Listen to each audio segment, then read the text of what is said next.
Lectura del Santo Evangelio según San Juan. Gloria a ti, Señor.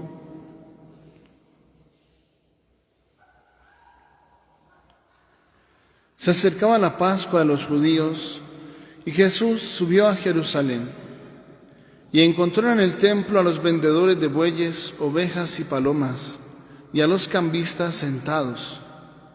Y haciendo un azote de cordeles, los echó a todos del templo, ovejas y bueyes. Y a los cambistas les esparció las monedas y les volcó las mesas. Y a los que vendían palomas les dijo: quiten esto de aquí, no conviertan en un mercado la casa de mi Padre. Sus discípulos se acordaron de lo que está escrito: el celo de tu casa me devora. Entonces intervinieron los judíos y le preguntaron: ¿qué signos nos muestras para obrar así? Jesús contestó: destruyan este templo y en 3 días lo levantaré. Los judíos replicaron: 46 años ha costado construir ese templo, ¿y tú lo vas a levantar en 3 días? Pero él hablaba del templo de su cuerpo. Y cuando resucitó de entre los muertos, los discípulos se acordaron de lo que había dicho y creyeron a la Escritura y a la palabra que había dicho Jesús. Mientras estaba en Jerusalén por las fiestas de Pascua, muchos creyeron en su nombre, viendo los signos que hacía. Pero Jesús no se confiaba a ellos, porque los conocía a todos, y no necesitaba el testimonio de nadie sobre un hombre, porque él sabía lo que hay dentro de cada hombre. Palabra del Señor. Gloria a ti, Señor Jesús. Las palabras del Santo Evangelio borran nuestros pecados. Tengan la bondad de sentarse. Ven, Espíritu Divino, manda tu luz desde el cielo. Padre amoroso del pobre, donen tus dones espléndido. Luz que penetra las almas, fuente del mayor consuelo. Ven, dulce huésped del alma, descanso de nuestro esfuerzo, tregua en el duro trabajo, brisa en las horas de fuego, gozo que enjuga las lágrimas y reconforta los duelos. Entra hasta el fondo del alma, divina luz, y enriquécenos. Mira el vacío del hombre si tú le faltas por dentro. Mira el poder del pecado cuando no envías tu aliento. Riega la tierra en sequía, sana el corazón enfermo, lava las manchas, infunde calor de vida en mi hielo. Doma el espíritu indómito, guía al que tuerce el sendero. Reparte tus 7 dones según la fe de tus siervos. Por tu bondad y tu gracia, dale al esfuerzo su mérito. Salva al que busca salvarse y danos tu gozo eterno. Amén. La Sagrada Escritura nos presenta hoy a Jesús que expulsa a los vendedores del templo de Jerusalén. Es necesario conocer el contexto. En el Antiguo Testamento, los sacrificios para obtener el perdón de los pecados, la purificación, la santificación, eran sacrificios de animales. Entonces, cuando alguien cometía un pecado, dice el capítulo 5 del libro del Levítico, tenía que ir ante el sacerdote y confesar su pecado. La confesión tiene 3000 años de historia. Es interesante, Jesús no quitó nada. Tenía que confesar su pecado y según su estrato social, dependía también lo que podía ofrecer, no se le iba a exigir algo más de lo que era. Según su estrato social y según su pecado, ofrecía un sacrificio de un animal. Entonces, en el Antiguo Testamento había ese signo. Por ejemplo, vemos un día en que se hacía la expiación, llamado el día del Yom Kippur, en que se imponían las manos sobre un corderito, como transmitiéndole su pecado, como cargándoselo al corderito, y que después lo enviaban al desierto. Lo mismo para los sacrificios. Más aún, cuando Jesús es llevado al templo para la purificación de la mamá por la sangre, si que era la forma de purificarse, Y pues para hacer la presentación en el templo, ellos llevaban un par de tórtolas o de pichones. Si hubieran sido una familia pudiente, habrían llevado un buey, un toro o un carnero. Pero la familia de Jesús era una familia pobre. Eran un carpintero y una campesinita. Esa era la familia de Jesús. Y él pudo escoger en qué familia nacer, y esa fue la que escogió. Y llevaban, pues era una familia pobre. Recordemos en el Antiguo Testamento a Ana, la mamá del profeta Samuel. Cuando llegaron a entregar al niño al templo, a consagrárselo al servicio de Dios, venían con la ofrenda, un toro. Porque la familia del Caná de Ana era una familia pudiente. Entonces el sacrificio era un toro, y traían el toro, se lo entregaban al sacerdote, el sacerdote lo recibía, lo sacrificaba, con la sangre derramaban en una parte del altar, y el propiciatorio, se llamaba propiciatorio a la tapa del arca de la alianza, porque ahí caía la sangre, el propiciatorio, donde estaban las imágenes que Dios mandó hacer de 2 ángeles. Y después el toro se descuartizaba, se quitaban ciertas partes, como las entrañas, las pezuñas, y se dejaban aparte. De ahí se sacaba el sueldo para los sacerdotes. No olvidemos que se sostenía toda una familia sacerdotal, que eran los levitas. Entonces había una parte de la carne del toro que se sacaba y se entregaba para el sustento de los sacerdotes. Y el resto se ponía sobre el altar con leña y se le prendía fuego. Entonces todos los días en el templo de Israel se veía salir humo, todos los días. Todos los días había esos sacrificios. Más aún, en el pueblo de Israel eso todavía sigue, solo que no tienen el templo y el altar en donde ofrecer ese sacrificio. Pero si hoy se construyera el tercer templo de Jerusalén y un altar, lo que harían los judíos serían sacrificios de animales, ponerlos sobre el altar y prenderle fuego, porque para ellos todavía sigue eso vigente. En nuestro caso, sabemos que el sacrificio que ahora está en el altar, es el sacrificio del Cordero de Dios. Ese Cordero que Abraham dijo, Dios proveerá el Cordero para el sacrificio.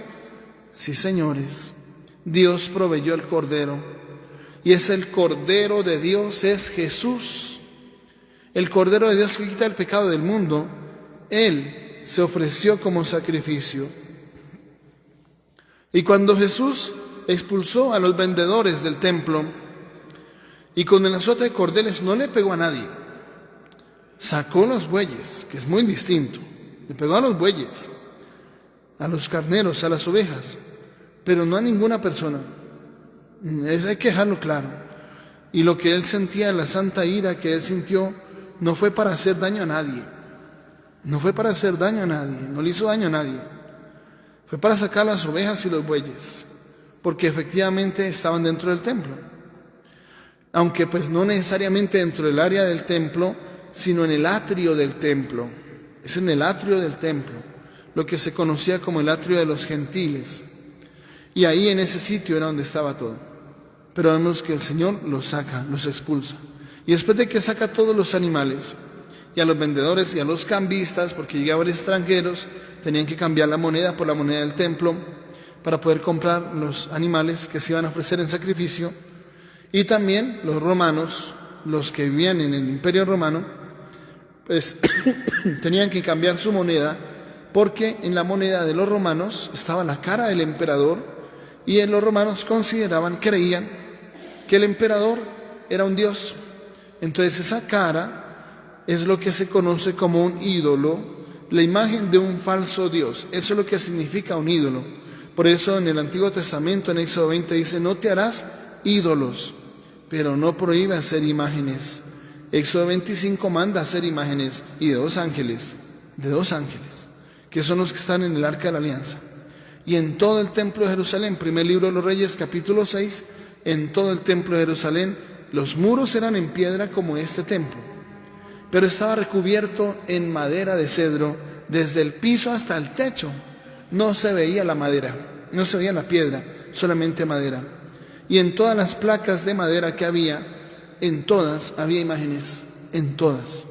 Y 2 imágenes de 5 metros de altas, de 2 ángeles extendiendo las alas, que tocaban el muro de allá, después las 2 alas se tocaban en el centro de los 2 ángeles, y el ala del otro ángel tocaba el muro de allá. Eso estaba en el templo de Jerusalén. Cuando Jesús fue a Jerusalén, allá estaban esas imágenes de 5 metros de altas. Cuando se construyó el templo de Jerusalén, cuando Salomón estaba lleno de sabiduría, está registrado en la Sagrada Escritura. Dios no prohíbe las imágenes, de cualquier imagen, no. Lo que Él prohíbe son los ídolos, o sea, los falsos dioses. Y eso es lo que significa el primer mandamiento: no tendrás otros dioses frente a mí. Es por eso que dice que es un Dios celoso. Pero no las imágenes, porque Dios manda hacer imágenes y Dios no se contradice. Que Dios diga primero una cosa y después diga otra, no. Porque hay 2 posturas: o bien se está equivocando Dios, o bien se está equivocando el hombre. Cuando Dios dice, no te harás ídolo alguno, y después dice en Éxodo 25, haz 2 imágenes de 2 querubines y ponlas sobre la tapa del propiciatorio. Si dice no te harás imagen, es de los ídolos, porque imágenes para el culto sí manda hacer. Éxodo 25, Números 21, la imagen de bronce de una serpiente, y que era fuente de salvación. Alguien lo picaba una culebra y solamente miraba la imagen de bronce y se sanaba inmediatamente, como un milagro. Es así, era una imagen que Dios mandó a hacer. Entonces cuando dices, no, es que no hay que hacer ninguna imagen, eso no dice el texto bíblico, porque si no, se estaría contradiciendo Dios en Éxodo 25 diciendo, haz 2 imágenes de querubines con las alas extendidas mirando hacia el propiciatorio, uno frente al otro. Dios no se contradice. En cambio, yo sí creo que quien sí se contradice es el ser humano. Pues claro, entre Dios y el ser humano, yo creo que el que se contradice es el ser humano, cuando interpreta la Biblia de una forma distinta y termina pensando que todas las imágenes del culto, la imagen de la Virgen María, de San José, que esas son los ídolos. Yo creo que más bien él sí se equivoca, Dios no. Yo creo que el ser humano sí. Entre uno y el otro que se equivoque, yo creo que el ser humano. ¿Cómo vamos a decir que Dios está equivocando? Que Dios dice una cosa y después dice otra, que es incoherente. No, eso es pecado. Yo creo que más bien el pecador debe ser el ser humano y no Dios, porque Dios no se contradice, no es incoherente. Alguien decía, no, es que como Dios inventó las leyes, Él sí las puede romper. Olvídese. Si hay alguien que nos ha dado ejemplo, es Jesús, y cuando lavó los pies de los discípulos dijo, les he dado ejemplo. Efectivamente, Dios no se contradice. Ese argumento de que no, es que Dios dijo eso en Éxodo 20, no tienes imagen alguna, y en Éxodo 25 haz 2 imágenes. No, es que Él sí puede romper la ley. Olvídese, Dios no rompe su propia ley, porque es como si un papá le dijera a su hijo, mijito, no se emborrache, y al ratico lo vemos borracho. No, sus leyes, su enseñanza no se contradicen, eso solamente pasa en el ser humano. Entonces el tema de las imágenes no es como lo plantean, que toda imagen es un ídolo, no. Un ídolo es una imagen de un Dios de otra religión, y es bueno dejarlo clarito. Ahora, la imagen del denario era la imagen del emperador. Recuerdan precisamente que cuando le dicen, ¿es lícito o no es lícito pagar impuestos al César? Y Jesús les dice, ¿por qué me tientan? Muéstreme una moneda. ¿De quién es esa imagen y esa inscripción? Del César. Pues den al César lo que es del César y a Dios lo que es de Dios. Porque efectivamente ahí estaba la imagen del César. Y creían que era Dios, pues es un ídolo. Así de sencillo. El denario tenía la imagen de un ídolo. Por eso el denario no podía entrar en el templo. Y tenía que cambiarlo a la moneda judía, que hoy es el shekel. Tenía que cambiarlo a la moneda del templo. No podía dejar entrar un denario porque es un ídolo, es un falso Dios y no hay otros dioses. Ahora, por eso estaban los cambistas ahí. Pero cuando Jesús vuelca las mesas y expulsa a los vendedores y con ese cordel, con ese azote de cordeles, saca los bueyes, las ovejas Dice, no conviertan en un mercado la casa de mi Padre. El celo de tu casa me devora. Es lo que recuerdan los discípulos. ¿Qué es lo que está pidiendo el Señor? Primero de todo está mostrando que el sacrificio ya no va a ser de animales. Sacó a todos los animales y se quedó Él. El sacrificio es el de Él. Él es el sacrificio. Él es el Cordero que se va a ofrecer en la cruz. Es el Cordero al mismo tiempo de ser la víctima. Es el sumo sacerdote y es el altar. Altar blando, su carne, altar duro, un madero. Él es el que se va a ofrecer. Y su sangre será derramada para el perdón de los pecados. Y si nosotros recordamos en la institución de la Santísima Eucaristía, en la institución de la Santísima Eucaristía, tomad, comed, esto es mi cuerpo, que será entregado por vosotros, por muchos, por todos. Tomad y bebed, este es el cáliz de mi sangre, sangre de la alianza nueva y eterna, que será derramada por vosotros, por muchos, por todos los que quieran, para el perdón de los pecados. Y después instituye el santo sacerdocio cuando dice, hagan esto en memoria mía. Por eso el sacerdocio del Nuevo Testamento es distinto del sacerdocio del Antiguo Testamento. Porque el sacerdocio del Antiguo Testamento era para ofrecer los sacrificios de animales, se ponían sobre el altar y se les prendía fuego. Ese era el sacerdocio del Antiguo Testamento. Y por eso tenían que estar muy pendientes de todas las leyes rituales, la sangre y todo lo demás. Y en ese contexto, el sacerdocio del Nuevo Testamento es distinto, porque ya no vamos a ofrecer un sacrificio de un animal para sacrificar un toro, ponerlo sobre el altar y prenderle fuego. No. Ahora el sacerdote del Nuevo Testamento, ¿qué hace? Hagan esto en memoria mía. Es la Santísima Eucaristía. En la Santísima Eucaristía no hemos conocido todavía el regalo tan grande que Dios nos ha concedido. Por eso es que lo rechazamos. Porque sí, pasa eso. Hoy se rechaza. Más del 80% de los católicos no comulga. Eso salió en una encuesta hace unos años. Sería interesante hacer esa encuesta hoy. Porque quién sabe si el 20% alcanza a estar comulgando. Tal vez no, empezando que no viene un 100% a misa. Tal vez vendrá un 20%. Pues no creo que se llene un templo.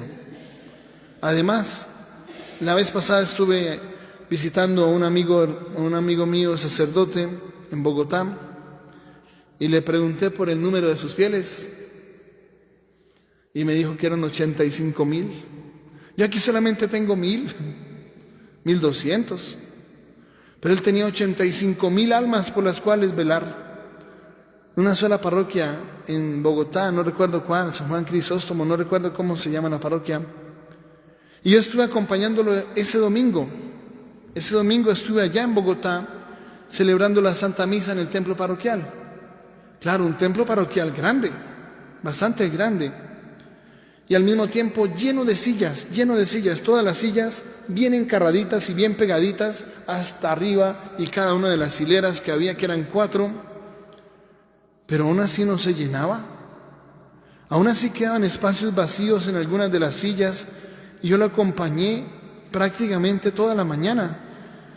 Y yo no vi que el templo se llenara, que estuviera abarrotado, no estaba, no lo vi. Ahora, que hiciéramos cuentas así, cuentas alegres, que entraran 1,000 personas, ya son muchas, ¿no?, en una sola misa. Bueno, tal vez sí, pongámosle que sean 2,000 personas en cada misa. Y fueron 5, entonces, pues, 10,000 personas. Pero es que son 85,000. Son 85,000 almas. ¿Y el resto? Si entraron 2,000, Las otras 65,000, bueno, puede que hayan ido a otros templos, aunque no creo mucho, pero bueno, el que tienen en el barrio. ¿Cuántos vamos a misa? ¿Quién sabe? El número de los que vamos es cada vez menos. Y de los que pasamos a comulgar, mucho más pequeño el número. Mucho más pequeño el número. Y eso es para pensarlo muy bien. El regalo del sacrificio de Cristo en la cruz, que es Él mismo, Dios es el regalo. Él se da, se dona como alimento. Él se entrega su cuerpo, su sangre, su alma y su divinidad como un regalo para todo el que quiera. Claro, eso es libre y voluntariamente. Y por cierto, es gratis. Es gratis. No es que no tengo los 40,000 para poder pasar a comulgar. No, es gratis. ¿Y qué necesita para poder comulgar? Confesión. ¿Cuánto hay que pagar por una confesión? Nada. También es gratis. Entonces no tiene ninguna excusa. No tiene ninguna excusa para pasar a comulgar, para no pasar a comulgar. No tiene excusa. Que es que me gusta el pecado, por eso vivo en pecado, por eso tengo una muchacha y por allá otra, y no paso a comulgar porque la vida no está en orden todavía. Pues hace 40 años que vive en unión marital, de hecho, que el diablo llama unión libre, para hacer creer que el matrimonio es una esclavitud. Entonces la unión libre, esa sí es libertad. ¿Seguro que es libertad? San Juan 8:34 dice que todo el que comete pecado es esclavo. Entonces eso no es una unión libre, no lo es. Es esclavitud de Satanás, ser esclavos de Satanás. Pero eso no lo entendemos, pensamos que es que estamos libres porque no se siente la argolla en el dedo. No. Libre para votar a sus hijos y se va con otra muchacha, otros 2 hijos por allá y después votar a otra muchacha y se busca otra, y otros 2 hijos votados y otra muchacha más. Esa es la libertad. ¿No le parece más bien que eso se llama libertinaje? Hay que pedirle al Señor mucha sabiduría. Ahora, ese sacrificio de Cristo en la cruz es la clave de nuestra salvación, porque borró el pecado de la humanidad. Y la Sagrada Escritura dice que nada impuro puede entrar en la Nueva Jerusalén. En Apocalipsis 21:27 describe la Nueva Jerusalén con calles de oro, mar de cristal, piedras preciosas con las que son edificados los muros. Y después dice al final, en último versículo de ese capítulo 21 del Apocalipsis, al final dice, nada impuro, nada profano podrá entrar en ella, en la Nueva Jerusalén. Y resulta que ese sacrificio de Cristo en la cruz sirvió para purificar el pecado de la humanidad. Sangre de la alianza nueva y eterna que será derramada por vosotros, por muchos, por todos, para el perdón de los pecados. Pero hay un problema hoy, que estamos rechazando ese sacrificio de Cristo en la cruz. Lo estamos rechazando. Y lo grave es que el Señor ha sido muy claro con respecto a la Santísima Eucaristía. Cuando Él dice, el pan que voy a dar es mi carne para la vida del mundo. Y cuando el Señor dice en San Juan 6:56, el que come mi carne y bebe mi sangre, permanece en mí, dice Jesús, y yo en él. Pues efectivamente, 1 Corintios 3 y 1 Corintios 6 nos dice que nuestro cuerpo es un templo vivo del Espíritu Santo. Templo vivo de Dios. Somos portadores de Dios. Lo llevamos a Él a todas partes. Somos portadores de Dios. Templos vivos, sagrarios, vivientes, caminantes, portadores de Dios. Para llevar a Dios allá a su casa. Para hacer presente a Dios en su trabajo, en la empresa, en la fábrica, en el campo, en la escuela, en la universidad, en la calle, en su casa, portador de Dios. Portador de Dios. Pero el pequeño problema es que salimos del templo y nos sentamos en la tienda a tomar toda una tarde y toda una noche hasta la madrugada. Y en medio de las borracheras terminamos por allá rompiendo una botella y clavándole el picacho en el estómago al vecino, porque el trago siempre cumple con su labor. Siempre. Me decía una persona que fue un día a una gallera y ganó un determinado gallo de determinada persona y se armó una pelea. Y se armó una pelea grave. A un señor le sacaron un ojo en la pelea con alguna cosa. A una señora también le cortaron por aquí la cara. Otro también por allá correrle para el hospital. Mejor dicho, el trago siempre cumple con su labor y ese lugar no es el mejor. Además, poner los animalitos que se maten no es mucha caridad que digamos. Y hay que tener cuidado. Es un tema fuerte. Ahora, somos templos vivos de Dios. Si hacemos presente a Dios ahí en nuestra casa, llevamos a Dios y se siente la presencia de Dios cuando llegamos, o llegamos borrachos con una peinilla a sacar a todo el mundo a plan de peinilla a correr.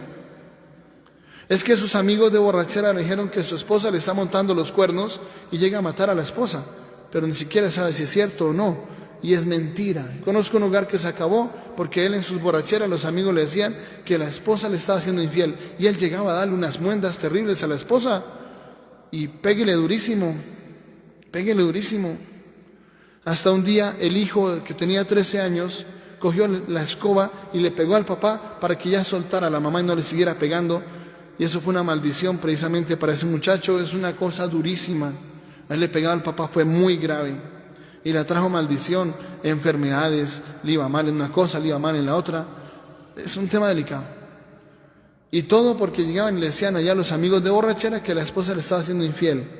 Y era falso. Después de 10 años, cuando ese hogar se acabó porque ella ya no se aguantaba más maltrato, y qué tal que un día sí la matara, y ese hogar se acabó. Y yo los confesé a los dos por aparte. Él sí había sido infiel 3 veces, ella no. Ella nunca fue infiel. Pero los amigos de borrachera le dijeron que sí. Y él les creyó, porque los llamaba amigos. Y llegaba a matar a la esposa. Eso es lo que pasa en nuestro mundo. Si hacemos presente a Dios en nuestra casa, o llegamos nosotros y se convierte la casa en una escena de terror, la casa del terror, porque llega borracho a romper todo. Le sirven el plato de comida y lo bota al piso, rompe el plato, bota la comida al piso. Eso está salado, eso está frío, eso está no sé qué.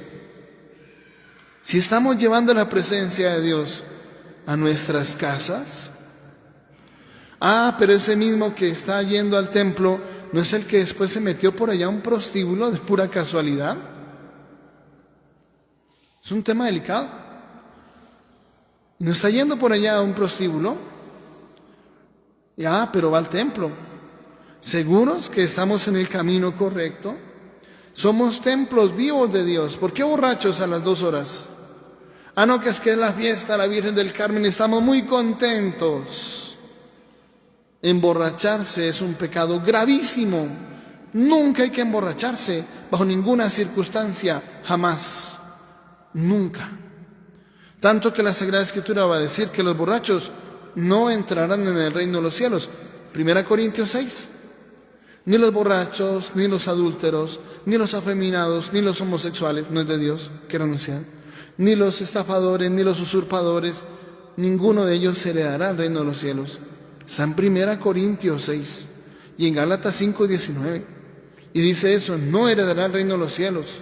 Los que generan divisiones, disensiones, disentir. No, yo opino que la Virgen no es tan virgen.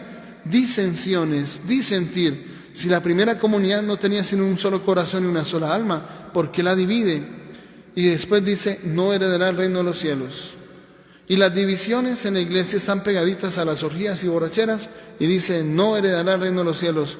No es el camino. Parecía bueno, no es. Renuncia a ese camino de la división. No es. La Sagrada Escritura nunca le va a aceptar que dividirse está muy bien. Jamás se lo va a aceptar. Usted ya conoce la voluntad de Dios, Padre, que todos sean uno. Si usted ya conoce la voluntad de Dios, ¿por qué no la cumple? No, es que yo opino que no. Es mejor dejarse orientar por los apóstoles y su enseñanza y no por cualquier persona que porque viene con traje de paño hay que escucharlo. Venga, sí, siga a la casa, mire que las imágenes son ídolos. No es que él no es autoridad para escucharla. Hay que tener cuidado y pedirle al Señor sabiduría. Ahora, esos templos vivos que somos nosotros, pues deben estar puros. Ahora, una vez purificamos nuestro templo en la Santa Confesión, abrámosle las puertas del corazón a Dios. Dejémoslo entrar, porque hoy somos templos vivos vacíos. Venimos al templo y nos vamos como llegamos, vacíos. No pasamos a comulgar, y eso es muy grave. Dice el Señor en ese texto de San Juan 6:56, el que come mi carne y bebe mi sangre permanece en mí, yo en él, y yo lo resucitaré en el último día. Porque mi carne es verdadera comida y mi sangre es verdadera bebida. El que come mi carne y bebe mi sangre permanece en mí, yo en él, y yo lo resucitaré en el último día. Y nos advierte: si no coméis la carne del Hijo del Hombre y no bebéis su sangre, no tendréis vida en vosotros. Más claro no puede ser. Andar en pecado y por lo tanto no poder comulgar, ese es un camino que lo puede dejar a uno por fuera del reino de los cielos. Porque nosotros no tenemos comprada la vida. No tenemos comprada la vida. No sabemos si en 15 minutos estamos vivos. No lo sabemos. Hoy despertamos. Pudo no haber sido así. Pudo no haber sido así, que hoy no hubiéramos despertado. Perfectamente podría haber pasado hoy. ¿De qué forma? Eso lo de menos.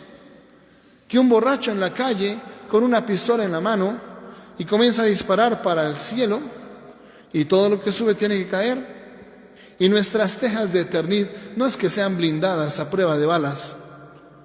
Perfectamente le puede caer una bala de esas en su cabecita, allá acostado en su camita, bien tranquilito, bien calentico, y ni siquiera despertarse. ¿Está preparado? ¿Está preparada? No, es que hace 30 años que no comulga, porque hace 30 años que está en unión marital de hecho. ¿Está preparado? Es un tema delicado. Es el tiempo para revisar, ¿de verdad estamos viviendo la dignidad de ser templos vivos de Dios? Si ni siquiera dejamos entrar a Dios en nuestra vida, preferimos el pecado, así que no nos digan nada, con eso pecamos sin que nadie nos reproche nada, y eso que nuestra conciencia todos los días nos reprocha, pero ya nos hicimos los sordos a la conciencia, ya no la escuchamos. Ese es un tiempo fuerte para revisar cómo está nuestra relación con Dios, que está en el sagrario. ¿Cómo está nuestra relación con Dios, que está presente en la Eucaristía? Miren, 2000 años, todos los que han llegado a la santidad, todos, sin excepción, todos los santos, todos, absolutamente todos, los millones de santos que hay, los canonizados y los que no, todos los santos, todos han sido plenamente eucarísticos. Búsquese en la historia a ver si encuentra uno que no. No existen. El camino de la santidad necesariamente y absolutamente va por el camino de la Santísima Eucaristía. Para ello hay que estar en gracia de Dios comulgando, en gracia de Dios para poder comulgar, y ya, no necesita nada más, no hay que pagar nada, es gratis. Confesarse es gratis, pasar a comulgar es gratis. Todos los santos, sin excepción, han sido plenamente eucarísticos. Todos los santos han comulgado, todos, sin excepción. No, que es que fue un monje, un ermitaño que vivió en el campo, él iba también a la Santa Misa a comulgar. San Pascual Bailón, muchacho, Bailón solamente es un apellido, Bailón, así como Cantor, el apellido Cantor, el apellido Bailón. No es que le gustaba bailar, nunca fue una fiesta a bailar, nada. Nunca estuvo por allá bailando no sé dónde, en una rumba, no. Bailón es un apellido, como Cantor. San Pascual Bailón era un monje terciario de la tercera orden de los capuchinos, tenía un hábito, aunque no vivía dentro de una comunidad religiosa, en una casa de formación. No. Él vivía en el campo cuidando sus ovejitas, y cuando celebraban la Santa Misa, escuchaba el santo dando las campanas, él iba y comulgaba con una devoción impresionante. Y cuando no podía ir a comulgar, que inició otra misa, por ejemplo, él escuchaba que tocaban las campanas y se arrodillaba en dirección del templo, con sus ojos fijos hacia el templo, en adoración eucarística. Y cuando era un niño de 7, 8 años, pasaba 2, 3 horas frente al sagrario, que ya no se ve, eso ya no se ve. Todos los santos han sido plenamente eucarísticos, todos. Los apóstoles, toditos, celebraban la Santa Misa. Los siguientes sucesores, llamados padres apostólicos, como San Policarpo de Esmirna, el directo sucesor de San Juan, el apóstol y evangelista, el que lo sucedió a él, San Policarpo de Esmirna, todos han celebrado la Santa Misa, han comulgado. Todos los santos, todos los mártires y vírgenes, todos comulgaban. A lo largo de toda la historia de la humanidad, todos los santos han sido eucarísticos. ¿Por qué hoy casi nadie comulga? Algo anda mal. Templos vivos, vacíos. Bueno, llenos de pecado, que es lo más grave del asunto. Vacíos de Dios y llenos de pecado, y pecados gravísimos. Que es que nadie nos pilló. ¿De qué sirve? Nuestro juicio es ante Dios, que todo lo ve, todo lo oye y todo lo sabe. Que todo lo conoce. Que como dice este texto, Jesús no se fiaba de nadie, los conocía a todos, sin que nadie le diera testimonio. Mire, es que Él es así. No, ya Dios los conocía a todos, sabía lo que hay dentro de cada hombre. Dios nos conoce. ¿Cómo estamos hoy nosotros como templos vivos? Pensémoslo bien. Si nos vamos a ir llenos de la presencia de Dios, a llevar la presencia de Dios a nuestras casas, o seguiremos vacíos, en la oscuridad del pecado, en la autoexclusión, es comulgarse, no comulgar. ¿Cómo estamos nosotros ante Dios? Que nuestra Madre del Cielo nos ayude a entrar en un camino nuevo, un camino de salvación. Que nuestra Madre nos acompañe en ese camino, así sea. Recordemos que la ofrenda de hoy, igual que todos los domingos de Cuaresma, en todas las parroquias del mundo entero, es para comunicación cristiana de bienes. Lo que hoy damos llega a sitios muy necesitados en el mundo entero. Procuremos ser muy generosos. Yo les decía el domingo pasado, hagamos el esfuerzo mínimo 5,000 pesitos en cada ofrenda. Yo sé que es difícil, pues como echamos 500 pesos, una monedita de 50 que nos sobra, y nos parece muchísimo. No, 5,000 no es que sea mucho tampoco. Usted gana más cada día, y muchísimo más en el mes. Es hacer un esfuercito, y si podemos mucho más, excelente. Si podemos dar 50, 100,000, eso es muy valioso. Esas son las cosas que abren las puertas del cielo, precisamente cuando dice: venga, benditos de mi Padre, tu hambre me hice comer. Eso es comunicación cristiana de bienes. Entonces procuremos ser muy generosos en estas ofrendas de estos domingos, ojalá en todos, pero mínimo en los domingos de Cuaresma. Que Dios les pague y les multiplique 100 por 1. Padre bueno, creemos con todo el corazón, con toda el alma y con todas las fuerzas, que estás presente en este santísimo sacramento, tal como lo han creído todos los santos en la historia del cristianismo. Hoy queremos suplicarte, Señor, que aunque no todos podemos recibirte sacramentalmente, vengas a nuestro corazón a través de la comunión espiritual.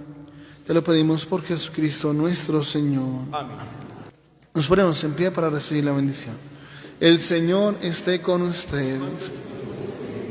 La bendición de Dios Todopoderoso, Padre, Hijo y Espíritu Santo, descienda sobre ustedes, sus familias, permanezca para siempre. Amén. La alegría del Señor es nuestra fuerza. Pueden ir en paz.